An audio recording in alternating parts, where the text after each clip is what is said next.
Jadi ketika hasil peradilan adalah NO, saya melaporkan kepada Ibu Megawati Soekarno Putri. Lalu Ibu Mega mengatakan, memberikan semangat kepada kami semuanya dan mengatakan, jangan khawatir, keadilan akan selalu menemukan jalan.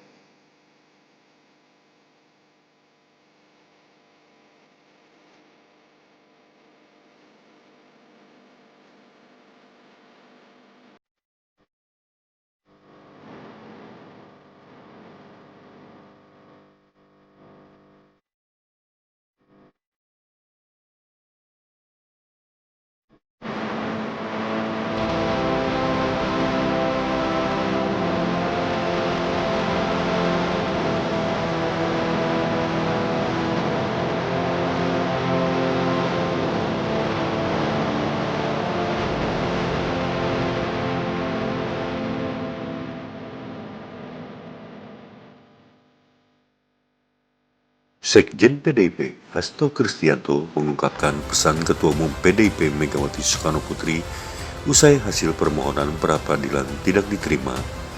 Hasto mengatakan Megawati memberikan semangat kepadanya.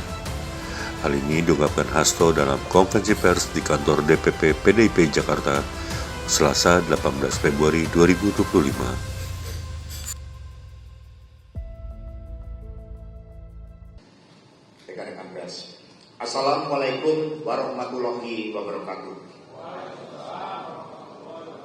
Salam damai sejahtera untuk kita semuanya. Om Swastiastu, Namo Buddhaya, salam kebajikan, rahayu. Marilah kita bersama-sama buktikan salam nasional kita, salam perjuangan kita. Merdeka! Merdeka! Merdeka! Terima kasih. Seluruh masyarakat Indonesia, rekan-rekan DPP, para penasihat hukum, rekan-rekan pers, dan saudara-saudara sekalian.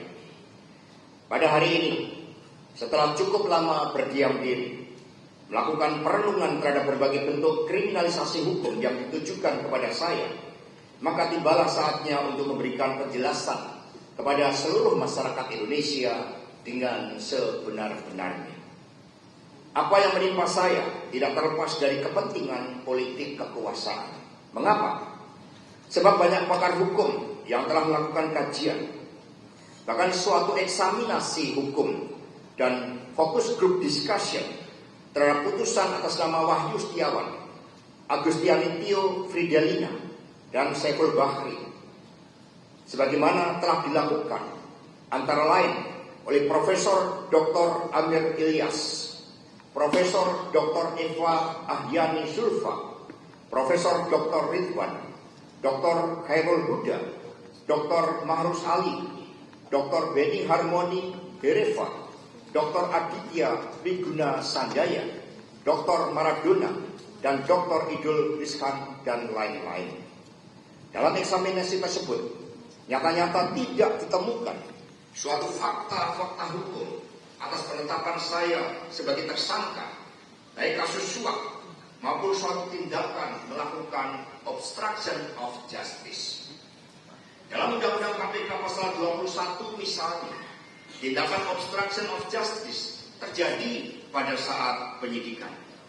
Dari hasil eksaminasi juga tidak ada bukti permulaan yang sah menurut hukum untuk menetapkan saya sebagai tersangka.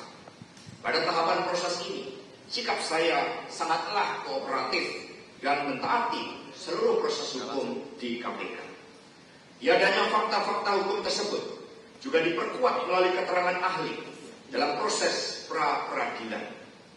Melalui sidang yang syarat dengan falsafah, prinsip, dan dalil-dalil hukum, baik berdasarkan keterangan ahli dari KPK selaku termohon dan ahli dari pemohon, juga tidak ditemukan suatu fakta-fakta persidangan yang mengarah adanya bukti formal dan material yang bisa menjadi landasan bagi penetapan saya sebagai tersangka. Nah, karena itulah kami juga men-challenge atas keputusan pra-peradilan tersebut kepada para ahli hukum untuk melakukan eksaminasi terhadap seluruh dalil gugatan pemohon, jawaban termohon, dan keterangan para saksi, para ahli dalam pra-peradilan tersebut.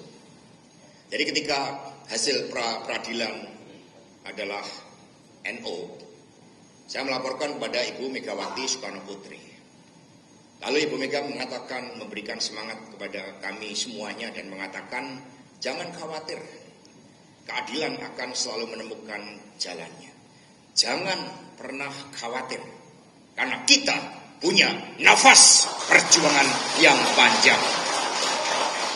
Jadi Ibu Mega mengatakan kita punya nafas perjuangan yang panjang. Ini yang tidak mereka lihat. Dalam eksaminasi tersebut, nyata-nyata tidak ditemukan suatu fakta-fakta hukum atas penetapan saya sebagai tersangka kasus suap maupun suatu tindakan melawan obstruction of justice. Jadi itu perlu kami tegaskan kembali. Karena itulah seluruh masyarakat Indonesia, rekan-rekan pers yang saya hormati. Selain hal tersebut, ada fakta persidangan yang sangat menarik yang menyentuh aspek kemanusiaan dan nurani kita, yakni adanya intimidasi yang dilakukan oleh saudara Rosa Purbabekti terhadap saudari Tio. Demi ambisi menangkap saya, saudari Tio diintimidasi dan dibujuk dengan gratifikasi hukum sebesar 2 miliar rupiah. Syaratnya, saudari Tio harus menyebutkan keterlibatan saya.